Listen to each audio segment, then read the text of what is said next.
Projekt Menhir, Soňa Sirotková. U Menhiru. V ten jarní večer nastalo novoluní a rovnodennost. Na pozadí tmavnoucího nebe se černaly hroty menhirů různých velikostí. Dva největší tu stály v kruhu menších kamenů. V ohništi ještě žhnuly uhlíky, světélkovaly jako město dole pod vrchem. Nadechla jsem se a podívala se na nebe. Lehké rozrušení mi roztřáslo ruce, ale uprostřed hrudi mi sílil velmi příjemný pocit, že jsem tu správně. Hvězd bylo vidět jen několik, nebe pokrývala roztrhaná mračna. Po chvilce se zatáhlo úplně a nad obzorem zmizela i nejzářivější Venuše.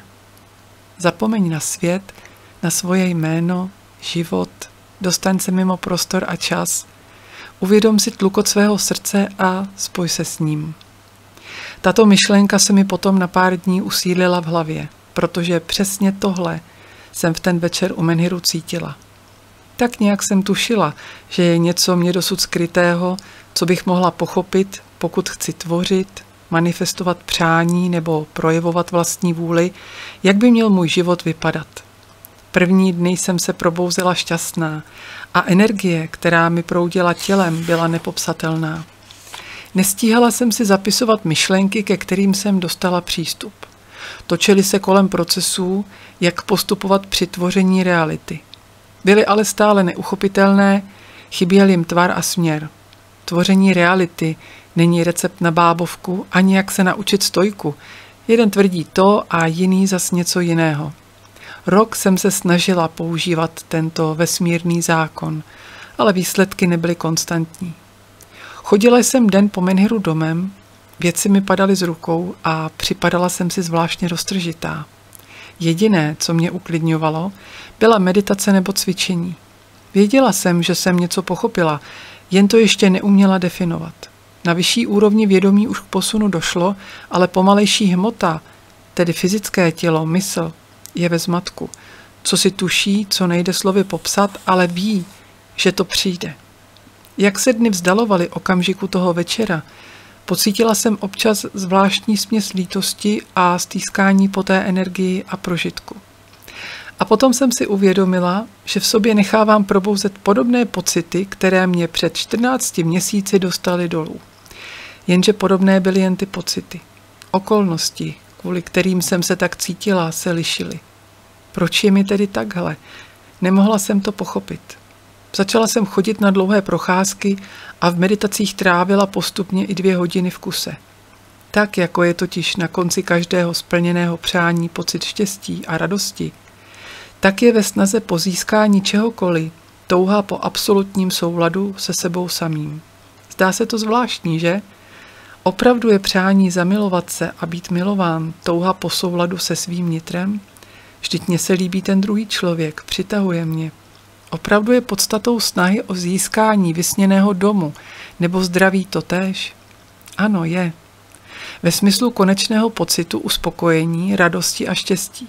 V každém předmětu, stavu bytí nebo lásce k druhému člověku je odvěká touha poznat sebe a milovat sebe.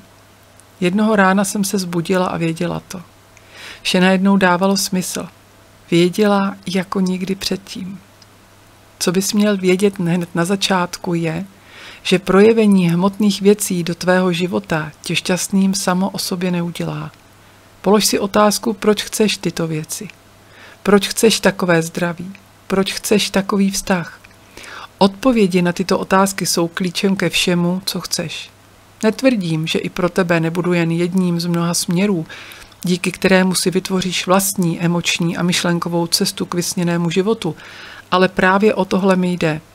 Tato kniha není ani učebnicí, ani návodem. Je pouze a jen svědectvím, co se může stát i tobě, pokud vytrváš, i když ti už nic nebude dávat smysl. Když tě obejme někdo tak čistý, jako je vesmír, cítíš tu plnost a opravdovost v srdci i ve vlasech. Setkání s energií, která prochází každou buňkou mého těla a jejíž hlavní podstatou je svoboda, ve mně probudilo touhu po té mojí. A po svobodě a pocitu souladu, který jsem tu noc pocítila, se mi za pár dní stýskalo. V tu chvilku u mě došlo k uvědomění a plnému osvobození od pochyb. Kapitola 1. Mých 25 dní. A to je naposledy, kdy o tom píšu, nebo se tomuto úseku mého života více věnuji. Ačkoliv byl iniciační a silně transformační, není třeba se tam vracet. Kvůli tobě to ale ještě jednou udělám. Naposledy. Ono to všechno nepřišlo náhle. Vleklé starosti, úmorné snažení, málo času na své blízké, nepochopení života, žití pitomých vzorců a úporná snaha jim dostát mě dovedla do bodu, kdy nešlo uhnout.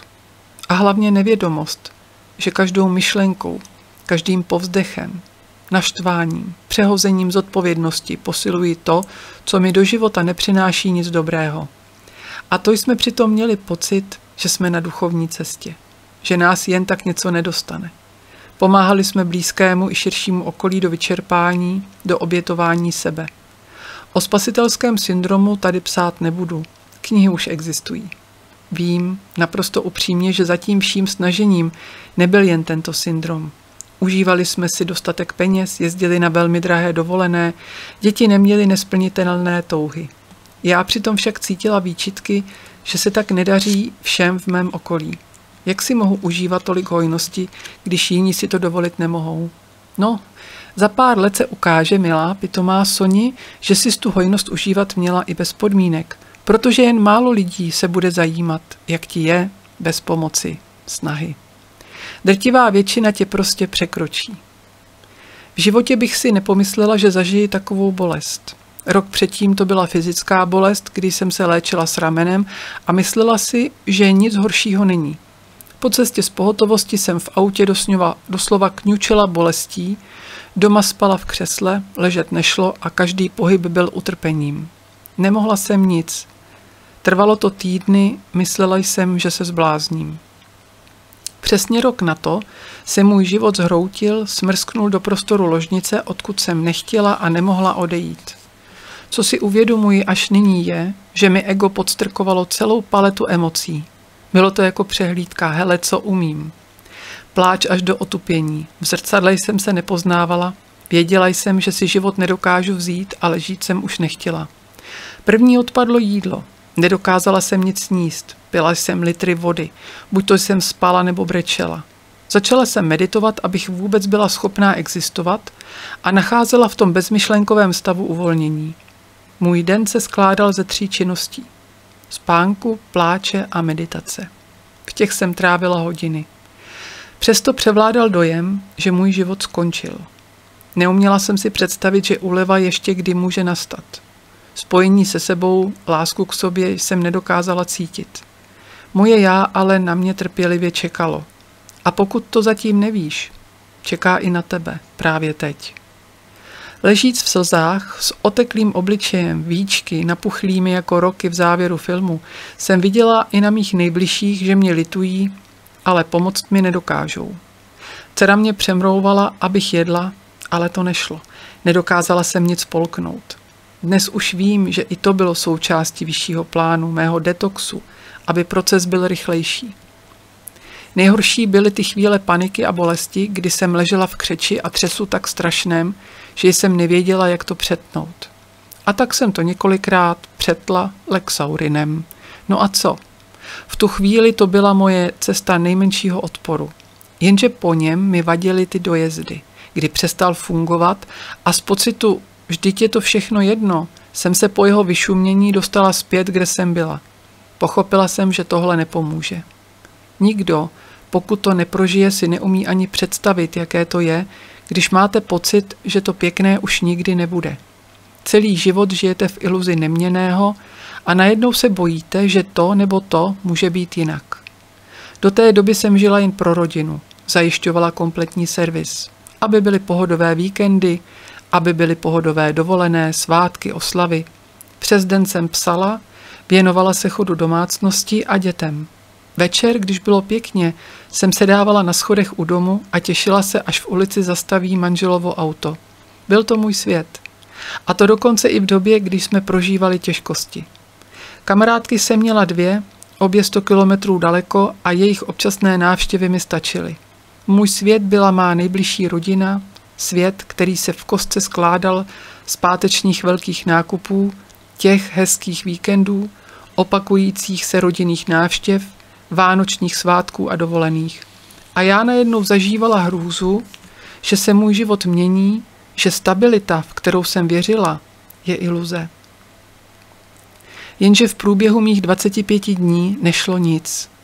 Teď už vím, že vše má svou dobu zrání a nedá se nic uspěchat. Tohle tu budu opakovat ještě několikrát. Nic neuženeš, protože sebe neobelžeš. Při tvoření reality jde především o vnitřní nastavení. Takže i podle mých klientů dnes vím, že můžeš afirmovat do zblbnutí. Můžeš se navinek smát pokřiveným úsměvem. Avšak teprve až skutečně přenastavíš, transformuješ tělo, aby mohlo vysílat čistý signál, se vše otočí. Teprve až když jsi připravený vyrazit na další trasu, ukáže se cesta. Bylo to asi 19. den, kdy jsem měla dojem intenzivní přítomnosti, toho, že nejsem sama. Nejprve jsem si myslela, že se prostě jen utěšuji, ale tyhle myšlenky byly jiné. Opravdu na mě působily, věřila jsem jim. Vždy, když jsem se stišila v meditaci a odpojila se aspoň na chvilku od bolestných hrozivých scénářů, začala jsem přijímat i jiné myšlenky. Nejprve mě napadlo, že je to energie mého anděla. Bylo to vždy povzbuzující a stále častěji se mi stávalo, že jsem se vzbudila uprostřed noci a myšlenky plné informací se vynořily. S mobilním telefonem jsem nemusela hned rozsvěcet, ale rovnou do poznámek tato zamyšlení psát. Tohle patřilo mezi první. Změnila si svůj přístup a napojila ses na to, kým skutečně si. Nemohla tu zůstat ta stará forma projevení. Zároveň ti nemůže být dáno nic jiného, než co ses naučila očekávat. Když si vzpomeneš na svou fantazii, využiješ ji k tréninku svého očekávání, tak si vytvoříš všechno, po čem toužíš a co ti dělá radost. Dávala jsem si dohromady tyhle myšlenky o přístupu ke svým přáním se vším, co mě v životě potkalo.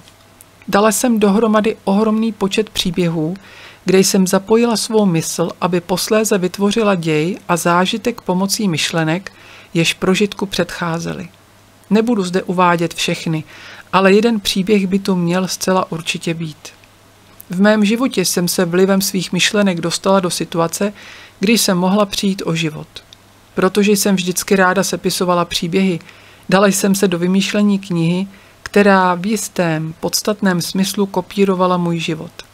Ještě jsem si tehdy neuvědomovala, že zaměřená pozornost má energii uvést do chodu sled událostí, aby myšlená situace mohla nastat. Ocitla jsem se v okamžiku, kdy jsem ležela na zemi a vnímala, že ze mě život vyprchává.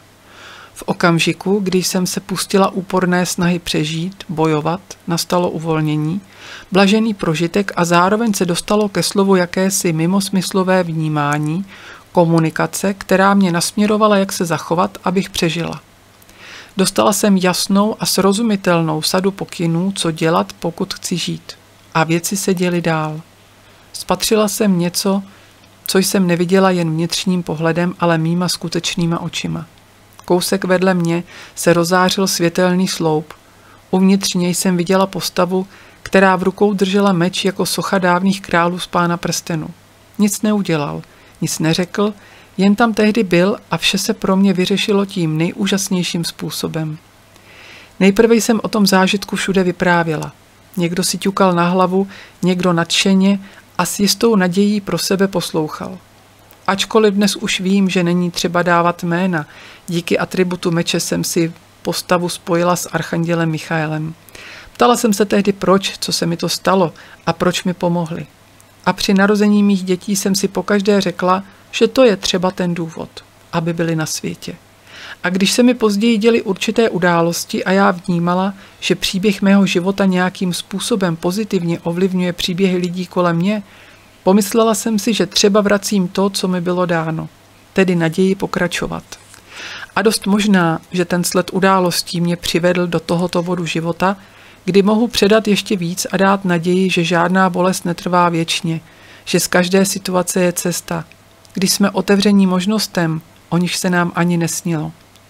Vesmír je milujícím, podporujícím a láskyplným prostorem. A tak po letech před Vánoci roku 2021 jsem si vzpomněla na vánoční tabuli přání. Vzpomněla jsem si na starou knihu tajemství a začala sledovat videa o tvoření vlastní reality. Přešel nový rok, mě bylo zle a jako první jsem odložila stravu. Meditovala jsem, nejedla, nesledovala televizi, nečetla, odpojila se od reality. Každý z těchto sebeobnovujících kroků mi však vyvstal intuitivně a proto nemohu nikomu doporučit ani třídenní, ani tento počet dní, které jsem nejedla já. Neměla jsem to v plánu podle žádné tabulky. Tak jsem to tehdy cítila a tak to proběhlo. Vyhovovalo to mému tělu. Odporem k jídlu, odporem ke sledování médií. Postupně jsem však pocítila, že se něco děje. Zároveň jsem stále vnímala ohromnou psychickou bolest a bála se, že to nikdy neskončí. Snažila jsem se a učila se, jak si mohu začít tvořit svou realitu. Jedním z úkolů bylo vymyslet si nějaký záměr. Měla jsem na kontě pár knížek, ale několik let se mi nedařilo se do psaní zas ponořit. Navíc s poslední knihou jsem nebyla spokojená ani já, ani recenze. Přesto jsem si řekla, že se do toho zase pustím a začnu psát. Vůbec jsem netušila, co a proč. Tvůj zdroj uvnitř tebe tě začne navádět, jakmile mu dáš prostor. Přišla i nabídka. Hele, co takhle něco napsat? Samozřejmě nešlo jen o knihu. Ta byla prostředkem k tomu, abych vyšla z bezpečí ložnice zas mezi lidi, zažila nová setkání, prostě dostala se do interakce se světem. Jedno téma jsem měla otevřené a tak jsem si domluvila schůzku k rešerši. Přijel ke mně do kanceláře, byl vlastně milý, ale mně se ze slabosti dělalo zle. Vydržela jsem si s ním půl hodiny povídat a pak jsem schůzku musela ukončit. Sotva odešel, skácela jsem se k zemi. Ležela jsem na podlaze, dlaně položené na trčících pánevních kostech a propadlém žaludku a věděla, že se potřebuji najíst, abych nabrala síly. Dcera mi běžela koupit výživný nápoj, abych se vůbec dostala domů. Už jen 6 dní mi chybělo k rozhodnutí změnit tok událostí doopravdy. Komunikace zesilovala a stávala se jasnější. Občas jsem nečekala na noční buzení a jako dříve jsem si rovnou sedala k automatickému psaní. Ptala jsem se na jméno, s kým komunikuji. Protože jsem z předchozích let měla docela dobře vytrénovanou pozornost a citlivost, jestli s tím, s kým píšu, je to OK. Nebála jsem se, že by ke mně mluvilo jen něco, co to chce později zneužít. Začínala jsem zjišťovat smysl všeho, čím jsem se dosud zabývala, a pak to zas nechávala odplynout. Mnoho let jsem měla pocit, že jsem na duchovní cestě, které cílem je jakési mě úplně nejasně definovatelné osvícení. Práce na sobě nesla ovoce v podobě jasnozřivosti, což mi umožnilo vykládat karty a přivydělat si. Vnímala jsem jemnohmotné formy bytí a uměla s nimi komunikovat pomocí psaní. V regresích jsem byla jako doma a uměla fungovat i jako médium. Nějak jsem přitom všem však zapomněla na sebe. Vůbec jsem si nevěřila, vnímala jsem se jako nedostatečnou a vlastně se cítila šťastná jen velmi sporadicky. A všední normální život upozadil ten život plný kouzel, kterým jsem vnímala už v dětství do té míry, že jsem se sama změnila, stala se zatvrzelou a nešťastnou. Takže jak jsem se postupně rozpomínala na své dovednosti a talenty, mohla jsem je i začít opět používat. Tentokrát pro sebe. Stále jsem však prožívala okamžiky paniky, strachu, bezmoci a utíkala do lesa nad domem. Hodiny pláče a zoufalství, které bolelo víc než cokoliv jiného. Uvědomovala jsem si ohromnou závislost na tom, co jsem ztrácela, ale neměla jsem sílu to otočit. Pamatuji si, že jsem jednou seděla v příjemném podvečeru na terase a dívala se do zelení lesa za plotem. Navzdory tomu, že mi nebylo ještě trvale dobře, jsem se ten večer cítila celkem fajn. Ve skutečnosti ta chvilková úleva byla jako injekce morfia. Když vás něco trvale bolí a pak je chvilku klid, je to jako ráj. V ten moment jsem cítila zas tu přítomnost. Chci vás vidět. Kdo jste? Nechceš nás vidět. Cítila jsem odpověď plnou humoru. Jak moc jste skuteční? Ptala jsem se oklikou a přišla odpověď. Jsme skuteční tak, jako jsou skutečné emoce a city. Nevidíš je, přesto jsou. Vnímáš jejich skutečnou existenci. Ptej se však dál. Jsou emoce skutečné? Jsou city skutečné? To, co je pro tebe skutečné, existuje. Na to něco kousek vpravo přitáhlo mou pozornost. Podívala jsem se a viděla v úrovni očí, jak se kousek ode mě vznáší takový věneček oparu. Lehká mlhovinka, jako pampelišky z mlhy. Slabě v tom světélkovalo, po chvilce se úkaz rozplynul. Seděla jsem tam tehdy úplně potichu až do tmy, téměř bez myšlenek. Už jsem si byla jistá, že mě podporuje něco velmi krásného, moudrého, a já si řekla, že toho nenechám. Protože jestli je skutečně možnost vše kolem sebe formovat, bude každý další den mým dobrodružstvím.